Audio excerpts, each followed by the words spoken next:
তারপর মার্গারেটের দিকে তাকিয়ে বললেন, তোমার যখন খুশি লাগে বার্তাবাহকের মাধ্যমে খবর পাঠাতে পারো আমার কাছে। ইচ্ছা হলে চিঠিও লিখতে পারো। মাথা ঝাঁকিয়ে চলে গেল মার্গারেট। দুই অফিসার গেল ওর পেছন পেছন। সেদিন রাতে সেভিলের শহরতলিতে ঢুকলো মোরেলার ঘোড়া। আরও আগেই হাজির হতে পারত সে, কিন্তু ভুল খবর দেয়া হয়েছিল ওকে। কাস্টেল, মার্গারেট আর পিটার নাকি চলে গেছে মালাগায়। মালাগায় যায় সে, খোঁজ করে ওই তিনজনের, কিন্তু কেউই কিছু বলতে পারেনি ওকে। মোরেল্লা তখন বুঝতে পারে ধূর্ত কাস্টেল আবারও কোনো চালাকি করেছে ওর সঙ্গে। তখন সেভিলের পথ ধরে সে। পরদিন সকালে রানের সঙ্গে দেখা করতে চাইল সে, কিন্তু শরীর খারাপের অজুহাত দিয়ে ওকে মানা করে দিলেন ইসাবেলা। আশ্চর্য হলো মোরেলা। দেখা করতে চাইল রাজার সঙ্গে, কিন্তু জানতে পারল একটা কাজে সেভিলের বাইরে আছেন তিনি। মোরেলা ইতিমধ্যে জেনে গেছে কোথায় আছে মার্গারেট, তাই গিয়ে হাজির হলো ওই জেলখানায়। আরেক দফা আশ্চর্য হতে হলো ওকে। গভর্নর সোজা জানিয়ে দিলেন, মোরেলার র্যাঙ্ক যাই হোক না কেন, অথবা যত টাকা ঘুষ দেওয়ার চেষ্টাই করুক না কেন, সে সিনোরা মার্গারেটের সঙ্গে দেখা করতে দেয়া যাবে না ওকে। হল অব জাস্টিসের নিষেধ আছে। রানী যদি জানতে পারেন মার্গারেটের সঙ্গে দেখা করার জন্য জোরাজুরি করেছে মোরেলা, তাহলে চাইলে শাস্তিমূলক ব্যবস্থাও নিতে পারেন ওর বিরুদ্ধে। হতদম্য হয়ে রাস্তায় এসে দাঁড়ালো মোরেলা। কি করা যায় ভাবছে। মনে পড়ে গেল আইনেস আর ফাদার হেনরিক্সের কথা। প্রতিশোধের প্রবল একটা ইচ্ছা জেগে উঠল ওর মনে। খোঁজ শুরু করলো সে ওই দুজনের। জানতে পারলো আইনেস হাজির হয়েছিল সেভিলে, কিন্তু তারপর যেন মিলিয়ে গেছে বাতাসে। কেউ বলতে পারে না কবে এবং কোথায় গেছে মেয়েটা।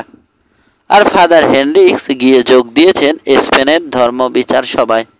তাদের প্রধান কার্যালয়ের 4 দেয়ালের ভিতরে সুরক্ষিত অবস্থায় আছেন এখন। রাগ আর হতাশা দুটোই বাড়ল মোরেলার। বুঝতে পারছে এখন একটা মাত্র তুরুপের তাস আছে ওর হাতে, জন কাস্টেল। কি করতে হবে ওই বৃদ্ধ ম্যারানোর বিরুদ্ধে বুঝতে পারছে তাও। মনে প্রাণে ইহুদি কোনো লোক যদি বছরের পর বছর ধরে খ্রিস্টান ধর্ম পালন করার অভিনয় করে, তাহলে ধর্মবিচার সভার নিয়ম অনুযায়ী ওই লোকের শাস্তি কী ভালোভাবেই জানে মোরেলা। আসলে মোরেলা চাইছে কাস্টেলকে ফাঁসিয়ে দিয়ে মার্গারেটকে জেলখানার বাইরে বের করে আনতে। চাইছে নিজের ক্ষমতা ব্যবহার করে এমন কোনো পরিস্থিতি তৈরি করতে, যার ফলে বাবাকে প্রাণে বাঁচতে দেওয়ার সুযোগের বিনিময়ে যে কোনো কিছু করতে রাজি হয়ে যাবে মার্গারেট। ওই মেয়েকে আপন করে পাওয়ার কামনাটা এখন দাউ দাউ করে জ্বলতে শুরু করেছে মোরেলার মনে। সে ধরেই নিয়েছে পিটারের সঙ্গে আর কখনো দেখা হবে না ওর। পবিত্র সাধু হারমান দাদের দেহরক্ষী বাহিনীর একাধিক সৈন্যকে খুন করার অপরাধে মৃত্যুদণ্ড হবেই ওই ইংরেজ গোয়ারটার, অথবা হয়তো যাবজ্জীবন কারাদণ্ড হবে। মোরেলা আরও জানতে পেরেছে রানী ইসাবেলার পক্ষ থেকে খবর পাঠানো হয়েছে বেটির কাছে। পিটারের মামলায় সাক্ষ্য দিতে আসতে হবে ওকে স্পেনের রাজদরবারে। বিলাসবহুল যে সরাইখানায় উঠেছে মোরেলা, সেখানে ফিরে গেল সে। কিভাবে কি করবে সে ছক কষছে মনে মনে। 21 বেটির বক্তব্য। সপ্তাহখানেক পর আবার একসঙ্গে রাজদরবারে নিয়ে যাওয়া হলো কাস্টেল, মার্গারেট আর পিটারকে। ওরা জানতে পেরেছে ইতোমধ্যে সেভিলে ফিরে এসেছেন রাজা ফার্ডিনান্ড। লোকে লোকারণ্য হয়ে আছে হল অব জাস্টিস। উপদেষ্টা, অফিসার, ভদ্রলোক, ভদ্র মহিলা, বলতে গেলে সেভিলে সবাই হাজির হয়ে গেছে। কারণ খবর এবং গুজব ছড়িয়ে পড়েছে বাতাসের গতিতে। পিটার বোমের কপালে কি আছে তা যেমন জানতে চায় লোকে, তেমনই জানতে চায় মার্কুইস অব মোরেলার সঙ্গে বেটি ডিনের আশ্চর্য বিয়েটা শেষ পর্যন্ত টেকে কিনা। তবে মোরেলা বা বেটির কেউই আসেনি এখন পর্যন্ত। পিটারকে দাঁড় করানো হয়েছে কাস্টেল আর মার্গারেটের থেকে যথেষ্ট দূরে। কয়েকজন সশস্ত্র প্রহরী ঘিরে রেখেছে ওকে। তুর্য বেজে উঠল একসময়। যারা বসেছিলেন তারা সবাই দাঁড়িয়ে গেলেন। দরবারের এক প্রান্ত দিয়ে হাত ধরাধরি করে ভিতরে ঢুকলেন রাজা ফার্ডিনান্ড আর রানী ইসাবেলা। কার্পেট মোড়ানো বেদির দিকে এগিয়ে যাচ্ছেন তারা। আজ দুটো সিংহাসন রাখা হয়েছে সেখানে। রাজাকে আজ প্রথমবার দেখছে মার্গারেট। শক্তপোক্ত চেহারা তার, দেখলে কর্মঠ মনে হয়। সন্তুষ্টির ছাপ আছে দুই চোখে। বেশ ফর্সা তিনি, কপালটা চওড়া। মুখভাবে এমন কিছু একটা আছে যে দেখলে মনে হয় কি যেন গোপন করে রেখেছেন। রানী ইসাবেলার মতো তার পরনেও জমকালো রাজপোশাক, হাতে সোনার রাজদণ্ড, সেটার মাথায় অনেকগুলো রত্নপাথর বসানো। কোমরের খাপে ঝুলছে কুরুশ হাতলের তলোয়ার। দরবারে ঢুকলো মার্কুইস অফ মোরেলা। কয়েকজন লোক দেখা যাচ্ছে ওর সঙ্গে। লম্বা গাউন পরিহিত কয়েকজন উকিলও আছে। বরাবরের মতো কালো ভেলভেটের পোশাক পরেছে মোরেলা। নিজের র্যাঙ্ক বোঝানোর জন্য ধাতব তারা ঝুলিয়েছে বুকে। কালো ভেলভেটের একটা ক্যাপ দেখা যাচ্ছে ওর মাথায়। বড় একটা মুক্তো কায়দা করে আটকে দেয়া হয়েছে ওটার সঙ্গে। বাউ করে সম্মান জানালো সে রাজা ও রানীকে, কিন্তু ক্যাপ খুলল না কাজটা করার সময়। স্পেনে উঁচু পদমর্যাদা সম্পন্ন এমন কয়েকজন অমাত্য আছেন রাজা ও রানীকে সম্মান জানানোর সময় যাদেরকে ক্যাপ বা হ্যাট খুলতে হয় না। মোরেলা তাদের একজন। ওর বাউয়ের জবাবে বন্ধুত্বপূর্ণ কায়দায় মাথা ঝাঁকালেন রাজা। ওদিকে রানী নিষ্প্রাণ কায়দায় পাল্টা বাউ করলেন। দরবারের একদিকে একটা আসন প্রস্তুত করে রাখা হয়েছে ওর জন্য। এগিয়ে গিয়ে সেটাতে বসে পড়ল সে। এক দৃষ্টিতে তাকিয়ে আছে মার্গারেটের দিকে। ভুরু কুঁচকে গেছে। চোখের জ্বলন্ত দৃষ্টিতে স্পষ্ট প্রকাশ পাচ্ছে প্রতিশোধ স্পৃহা। পথ ছেড়ে দাও, হঠাৎ ঘোষণা করল একজন নকিব। মার্সিওনিস অব মোরেলা আসছেন। ঘাড় ঘুরিয়ে তাকালো মার্গারেট। রাজদরবারের লম্বা হল ধরে এগিয়ে আসছে কয়েকজন নারী পুরুষের ছোটোখাটো একটা মিছিল। পুরুষদের বেশিরভাগই সৈন্য, তাদের পরনে চকচকে বর্ম। নারীরা হয় দাসী নয়তো চাকরানি, তাদের পরনে রক্তলাল আলখাল্লা। বেটির মাথায় শোভা পাচ্ছে ছোট আকারের একটা মুকুট। ওর পরনেও একটা রক্তলাল আলখাল্লা, কিন্তু সেটা অনেক দামি। মুক্তোর একটা বহুমূল্য নেকলেস শোভা পাচ্ছে ওর গলায়। ওটা ক্ষতিপূরণ হিসেবে ওকে দিয়েছিল মোরেলা। এগিয়ে আসছে মেয়েটা। ডানে বাঁয়ে কোনো দিকেই তাকাচ্ছে না। ফিসফাস শুরু করে দিয়েছে উপস্থিত জনতা। কর্ণপাত করছে না সে। এমনকি একবারও তাকাচ্ছে না মোরেলা বা মার্গারেটের দিকে। এগিয়ে গেল পিটার যেখানে দাঁড়িয়ে আছে সেদিকে। জায়গা করে নিল নিজের জন্য। তারপর বাউ করল রাজা আর রানীকে। ফার্ডিনান্ডোকে বাউ করল একবার, ইসাবেলাকে দুবার। তারপর ঘুরল, বাউ করল মোরেলাকে। পাল্টা বাউ করল না মোরেলা। মেঝের দিকে তাকিয়ে আছে সে। এমন একটা ভাব করছে যেন দেখতেই পায়নি বেটিকে। আসন প্রস্তুত করে রাখা হয়েছে বেটির জন্য। এগিয়ে গিয়ে সেটাতে বসে পড়ল সে। বলতে বাধ্য হচ্ছি, রাজদরবারের কাজ শুরু করলেন রাজা ফার্ডিনান্ড। কিছুটা হলে হতবিহ্বল হয়ে গেছি আমি। একে একে তাকালেন মোরেলা, বেটি, পিটার আর মার্গারেটের দিকে। আজকের সবার কাজ শুরু করার আহ্বান জানাচ্ছি। রাজদরবারে যারা বিচারিক কার্যক্রম পরিচালনা করেন তাদের একজন উঠে দাঁড়ালেন। পিটারের বিরুদ্ধে যে অভিযোগ দায়ের করা হয়েছে তা বিস্তারিতভাবে পড়ে শোনালেন রাজাকে। বুঝতে পেরেছি, মাথা ঝাঁকালেন ফার্ডিনান্ড। সাক্ষী আছে কেউ? হাজির করা হলো ক্যাপ্টেন আরানোকে। জলপাই গাছের জঙ্গলে যা ঘটেছিল সেদিন রাজা ও রানীকে বিস্তারিত বলল সে। একজন উকিল নিযুক্ত করা হয়েছে পিটারের জন্য। নিজের আসন ছেড়ে উঠে দাঁড়ালেন তিনি। এগিয়ে গেলেন ক্যাপ্টেন আরানোর কাছে।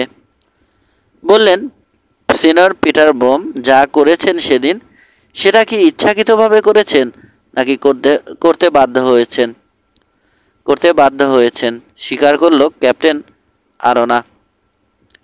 পবিত্র সাধু হারমান্দাদের সৈন্যদেরকে কি আগে থেকেই চিনতেন তিনি? না, চিনতেন না, চেনার কথাও না। এই দেশে প্রথমবার এসেছেন তিনি।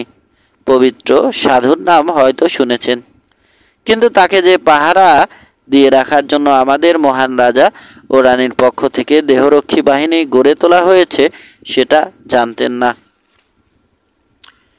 তাহলে সাধু হারমান্দাদের সৈন্যদেরকে দেখে বলা ভালো, সিনোরা মার্গারেটের সঙ্গে তাদের আচরণ দেখে তাদেরকে কি বলে ভেবেছিলেন তিনি? ডাকাত।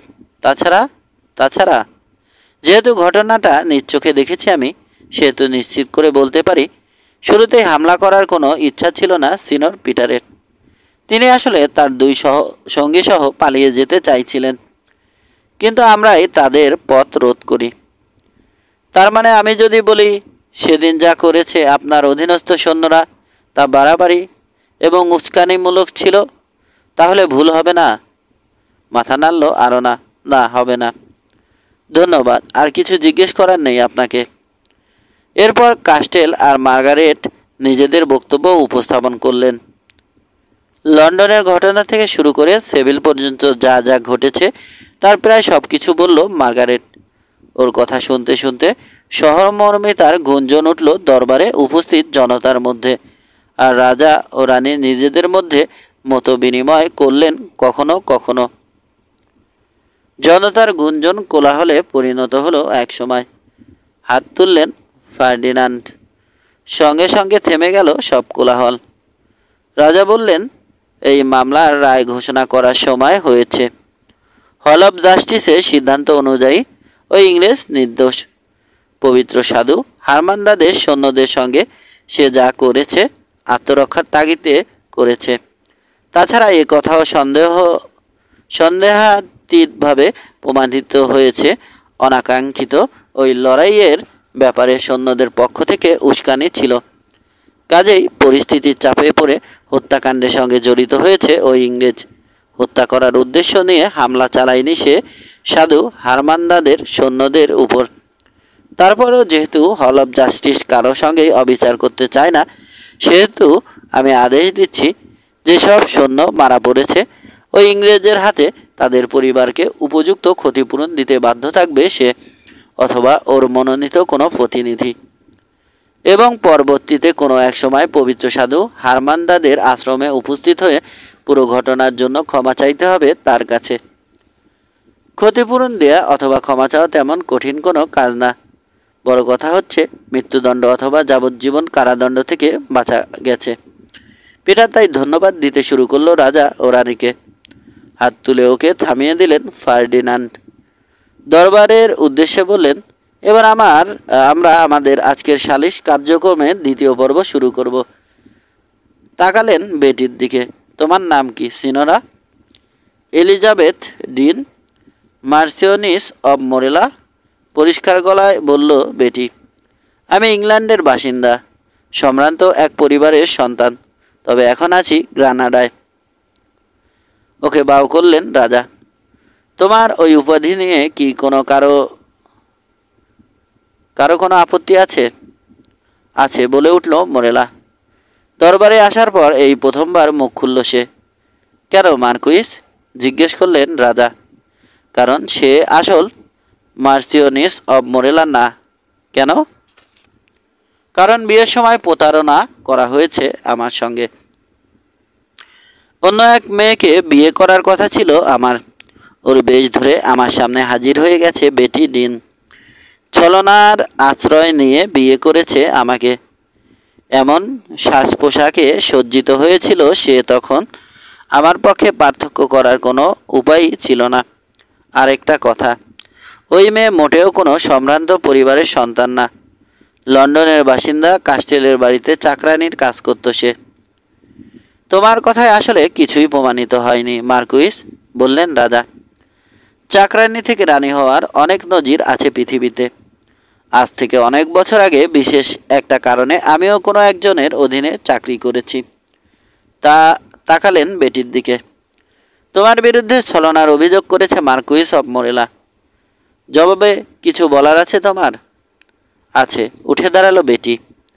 বিয়ের যে সনদ দেয়া হয়েছে ওকে পরীক্ষা করার জন্য সেটা উপস্থাপন করলো একজন অফিসারের হাতে।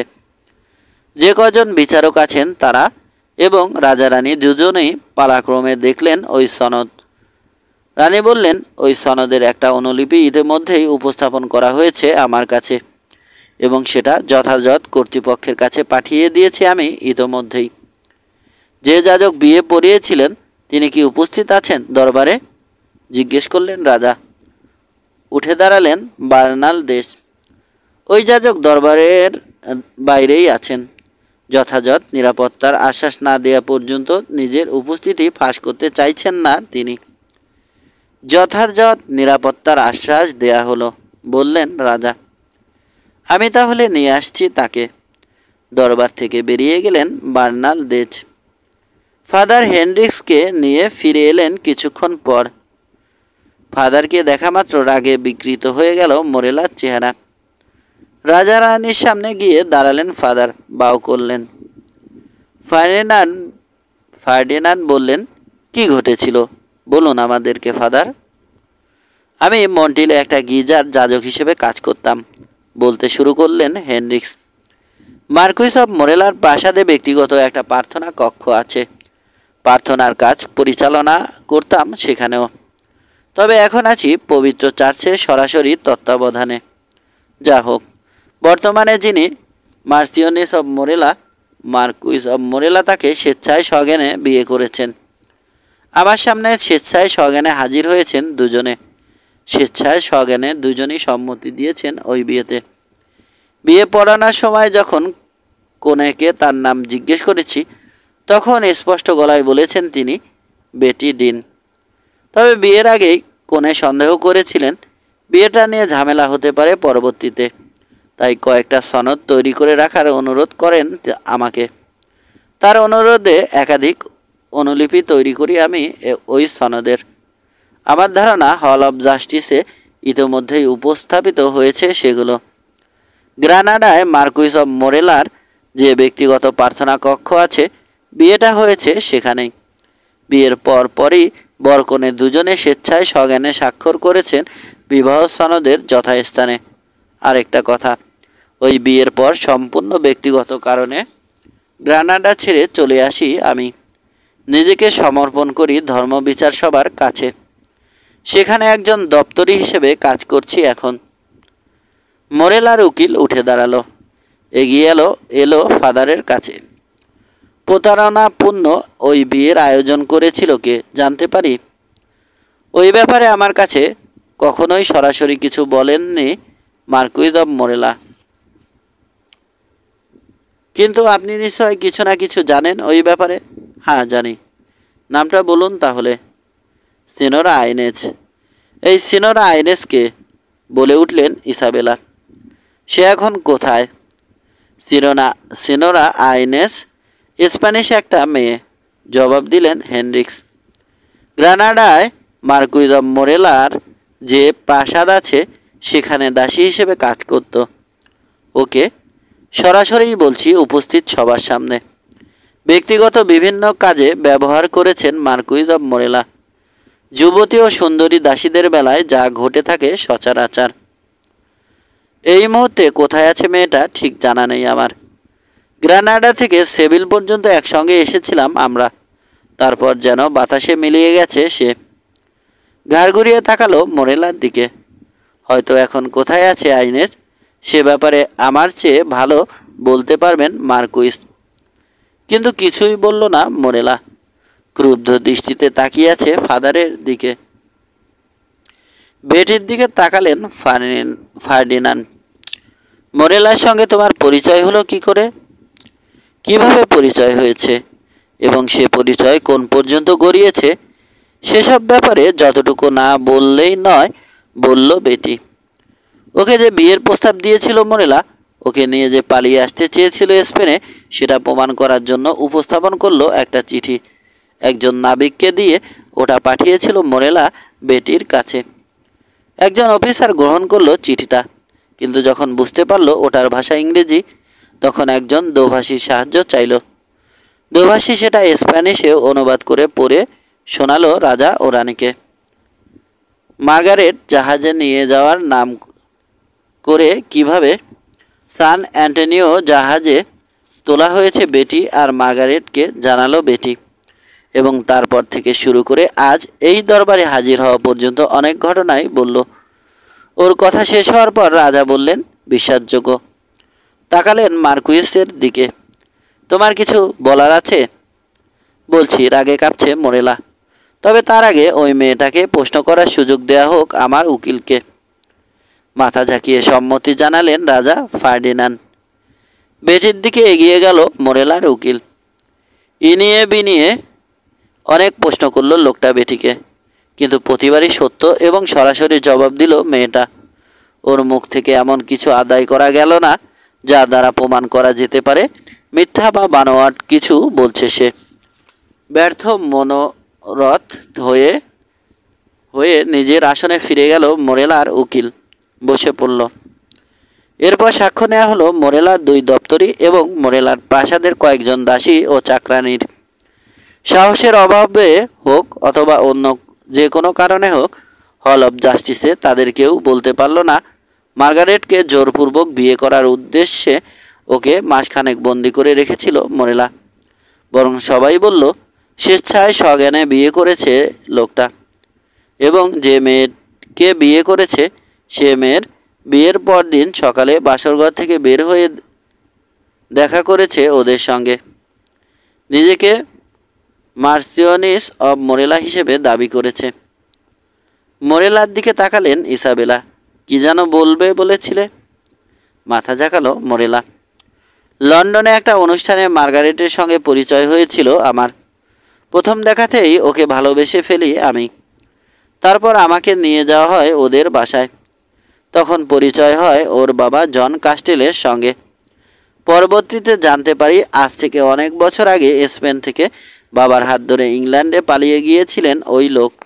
প্রাণ বাঁচাতে বাপ ছেলে দুজনই দীক্ষিত হয়েছিলেন খ্রিস্টান ধর্মে। জন কাস্টেল আসলে একজন ভণ্ড খ্রিস্টান। ধর্ম পালন করার নাটক করেছেন তিনি বছরের পর বছর। কথাটা শোনা মাত্র তীব্র প্রতিক্রিয়া শুরু হয়ে গেছে দরবারে। ঘৃণায় চেহারা বিকৃত করে ফেলেছে কেউ কেউ, কেউ আবার ছিছি করছে। কঠোর হয়ে গেছে রানী ইসাবেলার চেহারা। নিজেকে বাঁচাতে শুধু নকল খ্রিস্টানের ভূমিকায় পালন করেননি জন কাস্টেল, বলছে মোরেলা। একজন খ্রিস্টান মেয়েকেও বিয়ে করেন তিনি। তবে খ্রিস্টান ধর্মে দীক্ষিত করা হয়েছে তার মেয়ে মার্গারেটকে। একজন খ্রিস্টান হিসেবেই বড় হয়েছে সে, এবং আমার জানা মতে সে কখনো নকল খ্রিস্টানের ভূমিকা পালন করেনি। এমনকি সে কখনো জানতও না ওর বাবা আসলে একজন মেরানো। কাস্টেলি কখনো জানতে দেননি সেটা। কথাটা যদি প্রথমেই জানতে পারতাম আমি কখনোই প্রেমে পড়তাম না মেয়েটার। আবারও প্রতিক্রিয়া দেখা দিল দরবারে। মহান ফার্ডিনান্ড এবং ইসাবেলা ভালো মতোই জানেন, বলে চলল মোরেলা। কি কাজে গিয়েছিলাম আমি ইংল্যান্ডে? ওই ব্যাপারে কিছু চিঠিও পাঠিয়েছি আমি তাদের কাছে, কিন্তু জাহাজ ডুবির কারণে খোয়া গেছে আমার সংগৃহীত সমস্ত তথ্য উপাত্ত। তাই পূর্ণাঙ্গ প্রতিবেদন দাখিল করতে পারিনি এখনও। যা হোক, আমার বিরুদ্ধে অভিযোগ করা হয়েছে আমার প্রতি বেটিডিনের যে দুর্বলতা ছিল তার সদ্ব্যবহার করেছি আমি। অস্বীকার করব না কথাটা। আমার বিবেচনায় যে বা যারা সুযোগের সদ্ব্যবহার করে না তারা বোকা। আমি আসলে বিয়ে করতে চেয়েছিলাম মার্গারেটকে, ওর কাছাকাছি যাতে থাকতে পারি সবসময়, সেজন্য কাজে লাগিয়েছিলাম বেটিকে। কারণ আমি প্রথমেই বুঝতে পেরেছিলাম মার্গারেটকে বিয়ে করার প্রস্তাব নিয়ে যদি যাই জন কাস্টেলের কাছে, আমাকে ফিরিয়ে দেবেন তিনি। তাছাড়া যার চরিত্র আগে থেকেই খারাপ নিশ্চয় তাকে নতুন করে খারাপ বানানো যায় না। কথাটা শোনা মাত্র লাফিয়ে দাঁড়িয়ে গেল বেটি। কি, আমার চরিত্র আগে থেকেই খারাপ? মিথ্যুক কোথাকার! নিজের মার কথা ভুলে বসে আছো নাকি? লাল হয়ে গেল মোরেলার চেহারা। বসে পড়ল বেটি। মার্কুইজ অব মোরেলা, মুখ খুললেন ইসাবেলা। তুমি ভালোবেসেছ মার্গারেটকে, অথচ বিপদগামী করেছ বেটিকে। বিয়ে করার প্রতিশ্রুতি দিয়েছ বেটিকে, অথচ বিয়ে করতে চেয়েছ মার্গারেটকে। শেষে অপহরণ করেছ দুজনকেই। তোমার জেদের কারণেই ধ্বংস হয়েছে সান অ্যান্টনিও, অথচ জাহাজটা তোমার একক মালিকানাধীন ছিল না। কোনো অধিকার না থাকার পরও তুমি আটকে রেখেছ মার্গারেট, বেটি আর পিটারকে, অথচ তোমার আটকে রাখা উচিত ছিল জন কাস্টেলকে। প্রতারণাপূর্ণ বিয়ের অভিযোগ করছো তোমারই আইনসঙ্গত স্ত্রীর বিরুদ্ধে, অথচ বিয়ের সনদের একাধিক অনুলিপিতে তোমার নিজ হাতের স্বাক্ষর আছে। এবার বলো, কি বিচার করব আমি? বলো, আগে কার বিচার করব আমি? কথা ফুটল না মোরেলার মুখে। নিজের অবস্থান বুঝতে পারছে সে। বেটির দিকে তাকালেন ইসাবেলা। তোমার কি কিছু বলার আছে? 22 জন কাস্টেলের পরিণতি। কিন্তু বেটি কিছু বলার আগে পিটার বলে উঠল, আপনার অনুমতি পেলে আমি কিছু কথা বলতে চাই। অনুমতি দিলাম। বেটি কলঙ্কিত ছিল না, ওকে কলঙ্কিত বানিয়েছে মোরেলা। মিথ্যা ভালোবাসার অভিনয় করে মিথ্যা বিয়ের প্রতিশ্রুতি দিয়ে ওকে অপহরণ করেছে লোকটা। আটকে রেখেছে দিনের পর দিন। যে চরম অপমানের শিকার হয়েছে বেটি, তার একমাত্র বদলা মোরেলার রক্ত। তাই ডুয়েলের চ্যালেঞ্জ জানাতে চাই আমি মোরেলাকে। কেন নিজের জীবন বাজি ধরতে চাও তুমি? 4টা কারণে। এক, মোরেলার কারণে, যার পর নাই দুর্ভোগ পোহাতে হয়েছে আমাকে। দুর্ভোগ পোহাতে হয়েছে মার্গারেট, বেটি আর জন কাস্টেলকে। 2, নিজের জবানবন্দি দেওয়ার সময় আমার নামে মিথ্যা বলেছে লোকটা। আমি নাকি প্রেম করেছি ওর প্রাসাদের আইনেস নামের জনৈকা দাসীর সঙ্গে। অর্থাৎ শুধু বেটির চরিত্রেই কালি মাখেনি সে, কলঙ্কিত করেছে আমাকেও। 3, বেটিকে অনেক আগে থেকেই চিনি আমি। সে কেমন মেয়ে জানা আছে আমার। আমি ওর ভাই। কেউ আমার বোনকে নষ্ট করার পর তাকে যদি চরিত্রহীনা আখ্যা দেয়, আমি তা সহ্য করব কেন? 4, এই দেশে আমাদের কোনো আত্মীয় নেই, কোনো বন্ধু নেই। আজ আমাদের প্রয়োজনের সময় কেউ এসে দাঁড়াবে না আমাদের পাশে। তাই ন্যায় বিচারের দায়িত্ব ঈশ্বরের হাতে তুলে দিয়ে আমি নিজের হাতে তুলে নিতে চাই তলোয়ার। মোরেলার দিকে তাকালো পিটার। হল অব জাস্টিসে সবার সামনে চ্যালেঞ্জ করছি তোমাকে। যদি সাহস বলে কিছু থাকে তোমার, যদি পুরুষ বলে কিছু থাকে তোমার, তাহলে আমাদের দুজনের যে কোনো একজন মারা যাওয়ার আগ পর্যন্ত ডুয়েল লড়ো আমার বিরুদ্ধে। লোহার দস্তানা পরানো হয়েছিল ওকে। এক হাতের দস্তানা খুলে ফেলল সে। তারপর সেটা সজোরে ছুঁড়ে মারল মোরেলার নাকে মুখে। সবার সামনে এত বড় অপমান সহ্য করতে পারল না মোরেলা। দাঁতে দাঁত পিষল সে। পর মুহূর্তে লাফিয়ে দাঁড়িয়ে গেল। ধাবাত চালালো তলোয়ারের হাতলে। কিন্তু সেটা খাপমুক্ত করার আগেই কয়েকজন অফিসার জাপটে ধরল ওকে। থামো, হুঙ্কার ছাড়লেন রাজা ফার্ডিনান্ড।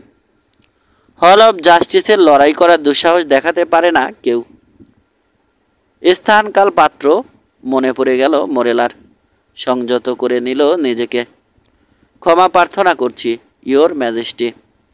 কিন্তু আমার মতো পদমর্যাদা সম্পন্ন একজন অমর্ত্যের সঙ্গে কি আচরণটা করলো ওই ইংরেজ, নিজের চোখেই দেখেছেন আপনি। হ্যাঁ দেখেছি, বলে উঠলেন রানী। এবং এও জানতে পেরেছি, স্পেনের একজন উঁচু পদমর্যাদা সম্পন্ন অমাত্য হওয়ার পরও ওই লোকের সঙ্গে কি আচরণ করেছ তুমি নিজে। এবার বলো, সিনর, পিটারের চ্যালেঞ্জ কি গ্রহণ করতে চাও? ওকে মারার আগ পর্যন্ত অথবা নিজে মরার আগ পর্যন্ত লড়াই করতে চাও ওর বিরুদ্ধে? জি, ইয়োর ম্যাজেস্টি। সিনিয়র পিটারের চ্যালেঞ্জ গ্রহণ করতে আপত্তি নেই আমার, কিন্তু আমার একটা প্রশ্ন আছে। কি? আমি স্পেনের উঁচু উঁচু পদমর্যাদা সম্পন্ন একজন অমাত্য, আর সিনিয়র পিটার ইংল্যান্ডের একজন ইহুদির কিরানি। আমাদের মধ্যে কি লড়াই হওয়া সাজে? সান অ্যান্টনিওতে আমার বিরুদ্ধে তলোয়ার ধরার সময় তো ওই কথা মনে ছিল না তোমার? বলে উঠল পিটার। তাহলে এখন সব বলছো কেন? আমরা মার্কুইস অব মোরেলার আপত্তি গ্রহণ করলাম, বললেন রানী। স্পেনের নিয়ম অনুযায়ী একজন লোক যদি অন্য একজনকে ডুয়েলের আহ্বান জানায়, অথচ দুজনের পদমর্যাদা যদি সমান অথবা কাছাকাছি না হয়, তাহলে যাকে ডুয়েলের আহ্বান জানানো হয়েছে সে আপত্তি জানালে ডুয়েল হবে না।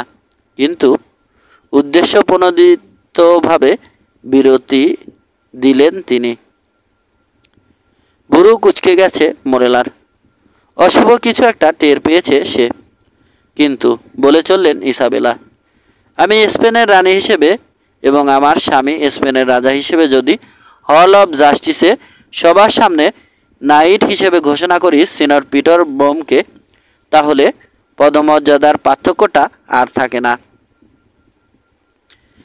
ঘোষণাটা শোনা মাত্র কালো হয়ে গেল মোরেলার চেহারা। এসো, পিটারকে ডাকলেন রানী।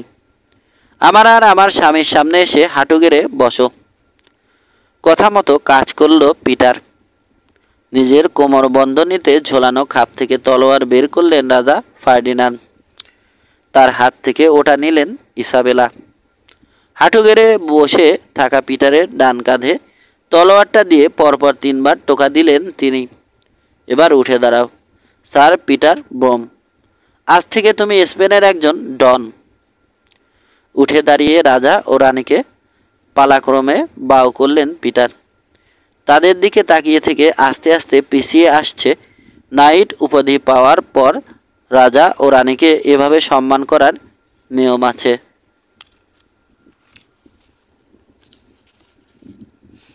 আজ থেকে একজন মার্শাল নিয়মিত যোগাযোগ রাখবে তোমাদের দুজনের সঙ্গে।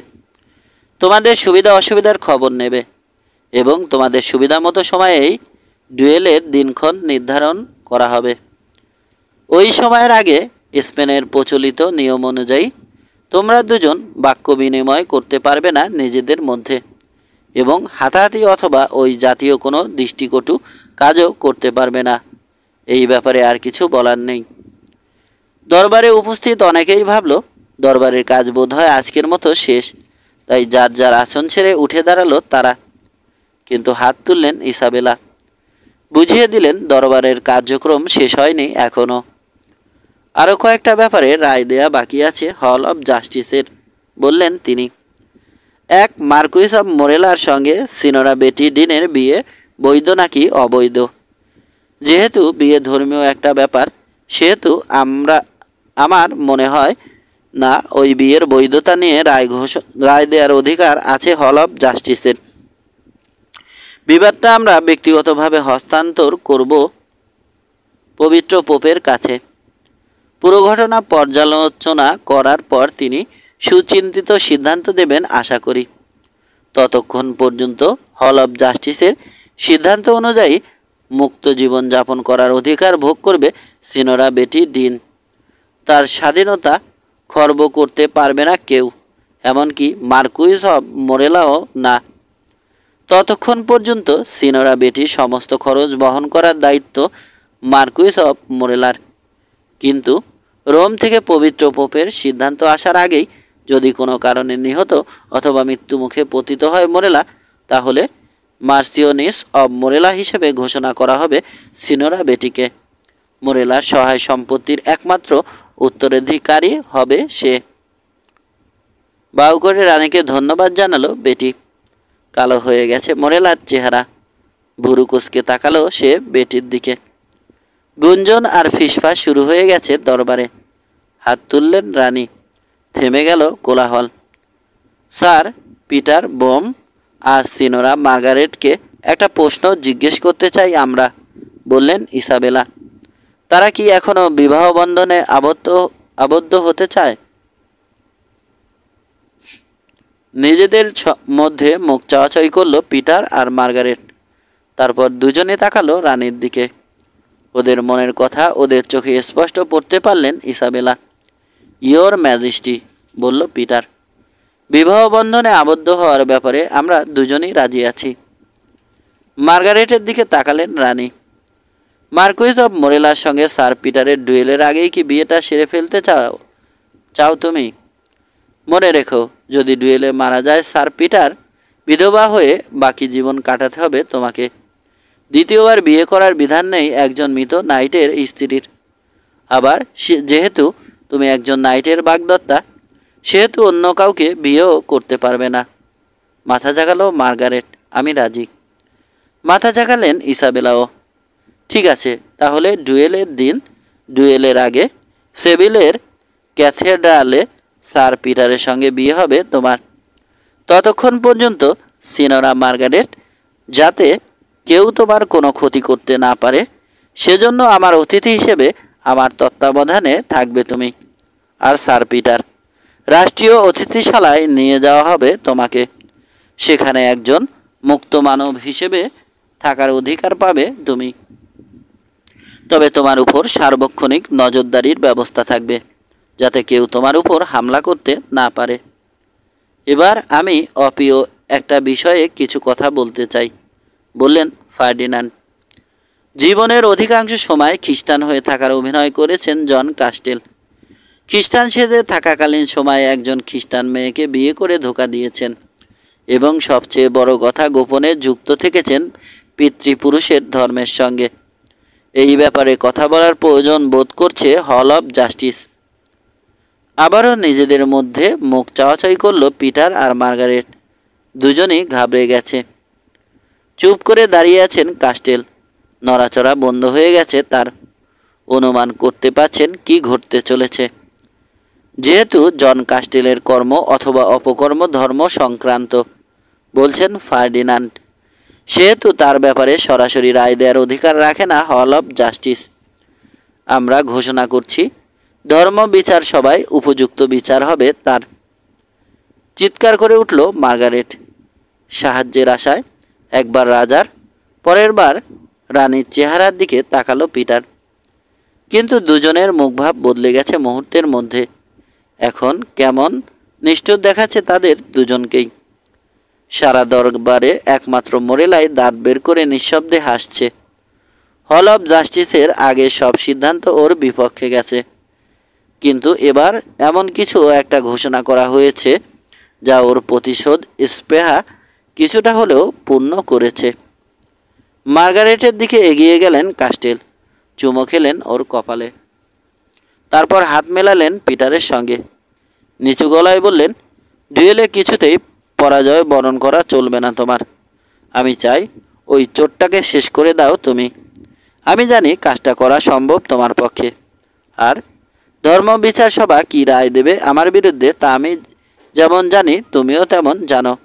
তাই অনুরোধ করে বলছি, সারা জীবন ভালো স্বামী হয়ে থেকো আমার মেয়েটার, এবং যিনি তোমার জন্য ঈশ্বর, আমার জন্য ঈশ্বর, তার কাছে প্রার্থনা করছি, মৃত্যুর পর এমন এক জায়গায় যেন আবার দেখা করিয়ে দেন তিনি আমাদের, যেখানে কেউ ইহুদিও না, খ্রিস্টানও না, যেখানে কেউ যাজকও না, রাজাও না। ঘুরলেন তিনি, তাকালেন রাজা রানীর দিকে। ইয়োর ম্যাজেস্টি, ইয়োর ম্যাজেস্টিস, আপনাদের সিদ্ধান্তের বিরুদ্ধে কিছু বলবো না আমি। নিজের ব্যাপারে কোনো কৈফিয়তও দেব না এখন। শুধু একটা কথা বলি, ধর্মর বিচার সভায় যখন বিচার হবে আমার, তখন যা বলবো সত্য বলবো। ইশারা করলেন ফার্ডিনান্ড।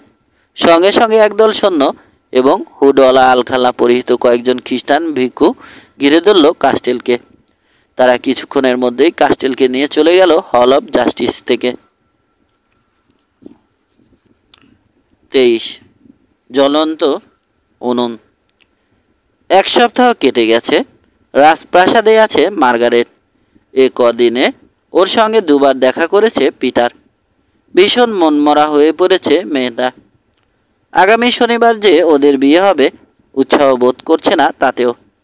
ওই দিনই ডুয়েল অনুষ্ঠিত হবে পিটার আর মোরেলার মধ্যে, কিন্তু ওই ব্যাপারেও যেন কোনো আগ্রহ নেই মেয়েটার। পরের দিনটা অর্থাৎ রোববার অ্যাক্ট অফ ফেইথ হিসেবে ঘোষিত হয়েছে। যারা ধর্মদ্রোহী ধর্মবিচার সভার বিধান অনুযায়ী তাদেরকে সেদিন পুড়িয়ে মারা হবে। শহরের বাইরের এক জায়গায় সবার সামনে ব্যবস্থা করা হয়েছে ওই শাস্তির। আঞ্চলিক ভাষায় ওই জায়গাকে বলে কুয়ে মাদেরো। ইতোমধ্যে অনেকেই জেনে গেছে জন কাস্টেলের পরিণতি কী হবে। প্রায় প্রতিদিনই রানীর সঙ্গে দেখা হয় মার্গারেটের, এবং যতবার দেখা হয় প্রায় প্রতিবারই হাঁটু গেড়ে বসে পড়ে সে তার সামনে। বাবার জন্য কাঁদতে কাঁদতে প্রাণ ভিক্ষা করে, কিন্তু পানির ফোঁটা হীরার গায়ে পড়লে হীরার যেমন কিছুই হয় না, তেমনি মার্গারেটের কান্নাও কোনো প্রভাব বিস্তার করতে পারে না রানীর মনে। অন্যান্য ব্যাপারে ইসাবেলা যত উদার ও নম্রই হোক না কেন, ধর্মবিচার সবার কোনো বিষয়ে তিনি শিয়ালের মতো ধূর্ত আর বাঘিনীর মতো হিংস্র। একদিন সকালে মার্গারেটের অবস্থা দেখলো পিটার। খুব খারাপ লাগলো ওর কাছে। যে অতিথিশালায় আছে সে ফিরে গেল সেখানে। কি করা যায় ভাবছে। দুপুর নাগাদ একটা পরিকল্পনা এঁটে ফেলল সে, কিন্তু তাতে কোনো কাজ হবে কি না সে ব্যাপারে সন্দেহ রয়ে গেল ওর নিজের মনেই। হুয়ান বার্নান্দেজের উদ্দেশ্যে একটা চিঠি লিখে সেটা বিশ্বস্ত এক লোককে দিয়ে পাঠিয়ে দিল তার কাছে। রাত নেমেছে সেবিলে। নির্দিষ্ট একটা রুটি ঘরের গোপন একটা ঘরে বসে আছে পিটার। অতিথিশালা থেকে পালিয়ে এখানে এসেছে সে। রানী ইসাবেলার পক্ষ থেকে নজরদারির ব্যবস্থা করা হয়েছে ওর উপর, কাজেই পালিয়ে আসার সময় কাঠখড় পোড়াতে হয়েছে ওকে। ওর দেখভালের নাম করে ওর উপর নজর রাখার জন্য যারা আছে অতিথিশালায় তাদেরকে বিকেলের দিকে জানিয়ে দিয়েছিল সে শরীরটা ভালো লাগছে না, ওর শুয়ে থাকতে চায়। ততক্ষণে ফিরতি চিঠি পাঠিয়ে দিয়েছে বার্নান্দেজ। নিজের ঘরের দরজা লাগিয়ে শুয়ে পড়েছিল পিটার, কিন্তু ঘুমায়নি, আর কান খোলা রেখেছিল।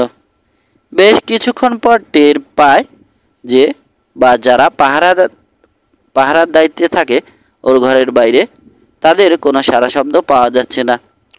তবুও কোনো ঝুঁকি নেয়নি পিটার, শুয়ে থাকে একভাবে। সন্ধ্যা যখন ঘনিয়ে আসছে বিছানা ছেড়ে ওঠে সে। ঘরের দরজার দিকে এগিয়ে গিয়ে একটা কান ঠেকায় পাল্লায়। নিশ্চিত হয় বাইরের করিডোরে কেউ নেই। তখন সন্তর্পণে একটুখানি খোলে সে দরজাটা। মাথাটা বাইরে বের করে দেখে নেয় এদিক ওদিক। না, আসলেই কেউ নেই।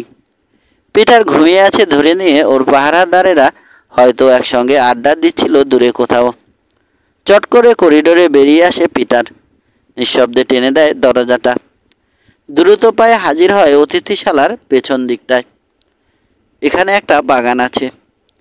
ইচ্ছা করেই কালো পোশাক পরেছিল পিটার। সন্ধ্যার ঘনায়মান অন্ধকারে বাগানের বড় বড় গাছগুলোর আড়ালে হেঁটে অতিথিশালার ইট নির্মিত সীমানা প্রাচীরের কাছে পৌঁছাতে বেশি সময় লাগেনি ওর। এখানে একটা ঝোপের আড়ালে ঘাপটি মেরে বসে থাকে বেশ কিছুক্ষণ। বোঝার চেষ্টা করে সে যে ঘরে নেই তা টের পেয়ে গেছে কিনা পাহারাদারেরা। যখন বুঝতে পারে কেউ কিছু সন্দেহ করেনি, কসরত করে চড়ে বসে দেয়ালের উপর, তারপর লাফিয়ে নামে ওপাশে। আলখাল্লার হুডটা তুলে দিয়ে মাথা ঝুঁকিয়ে হাঁটা ধরে রুটি ঘরের উদ্দেশ্যে। চিঠিতে ওটার কথাই বলেছিলেন বার্নান্দেজ। পিটারের পাশে বসে আছেন ফাদার হেনরিক্স। ধর্মবিচার সভায় দপ্তরের কাজ জুটিয়ে নিয়েছেন তিনি। সাধারণ এক গেয়লোকের ছদ্মবেশে হাজির হয়েছেন তিনি রুটি ঘরে। এসেছে আইনেজও, মহিলা দর্জির ছদ্মবেশ ধারণ করেছে সে। গ্রানাডার সেই ইহুদি বৃদ্ধকে নিয়ে বার্নান্দেজও আছেন। শেষ পর্যন্ত আনতে পেরেছি ফাদারকে, নিচু গলায় বলল আইনেজ। কিন্তু শত্রুপক্ষের চোখে ধুলো দিতে পেরেছি কিনা সে ব্যাপারে আমি নিশ্চিত না। আর এত ঝুঁকি নিয়ে এখানে আসার বিনিময়ে 10টা স্বর্ণমুদ্রা নিয়েছেন ফাদার আমার কাছ থেকে। আপনি যদি আমাদের বন্ধু জন কাস্টেলকে বাঁচাতে এবং স্পেন থেকে নিরাপদে বেরিয়ে যেতে সাহায্য করেন। ফাদারকে বললেন বৃদ্ধ ইহুদি, আপনার জন্য 1000 স্বর্ণমুদ্রার ব্যবস্থা করব আমরা। ঈশ্বরের শপথ করে বলছি, 1000 স্বর্ণমুদ্রা দেয়া হবে আপনাকে। হ্যাঁ অথবা না বলার আগে একটু ভেবে দেখুন, হয়তো খুব বেশি ঝুঁকি নিতে হবে না আপনাকে, কিন্তু মালামাল হয়ে যাবেন আপনি। লোভে চকচক করছে ফাদারের চোখ। হ্যাঁ না কিছুই বললেন না তিনি। জ্বলন্ত একটা লণ্ঠন আছে অনতি দূরে, তবে কমিয়ে রাখা হয়েছে আলো। সেটার দিকে তাকিয়ে আছেন এক দৃষ্টিতে, ভাবছেন। সেটার দিকে তাকিয়ে আছেন, ভাবছেন। কিছুক্ষণ পর বললেন, রোববার সকালে ধর্মবিচার সভার কয়েদখানা থেকে একটা মিছিল বের হবে। শহরের অলিগলি আর রাস্তা দিয়ে মিছিলটা এগিয়ে যাবে থিয়েটারের দিকে। সেখানে কিছু সময়ের জন্য থামবে মিছিলটা। ধর্মদহিতার অভিযোগে যাদেরকে আগুনে পুড়িয়ে মারা হবে তাদেরকে নসিহত করা হবে শেষবারের মতো। তারপরই ওই মিছিল রওনা হবে কুয়েমাদেরোর দিকে। আশা করছি সকাল 8টা নাগাদ কুয়েমাদেরোর কাছাকাছি পৌঁছে যাবে মিছিলটা। থামলেন তিনি। তার শ্রোতাদের উপর কী প্রভাব পড়ছে তার কথা বুঝে নিলেন। তারপর আবার বলতে লাগলেন, একটা মানুষকে যখন আগুনে জ্যান্ত পুড়িয়ে মারা হয়, দহন যন্ত্রণায় নারকীয় চিৎকার জুড়ে দেয় সে। তাছাড়া চোখের সামনে একটা মানুষকে পুড়তে দেখাও সহজ কাজ না। তাই কুয়েমাদেরোয় কখনোই বেশি লোকের ভিড় থাকে না। আশা করছি সেদিনও সেখানে বেশি লোক থাকবে না।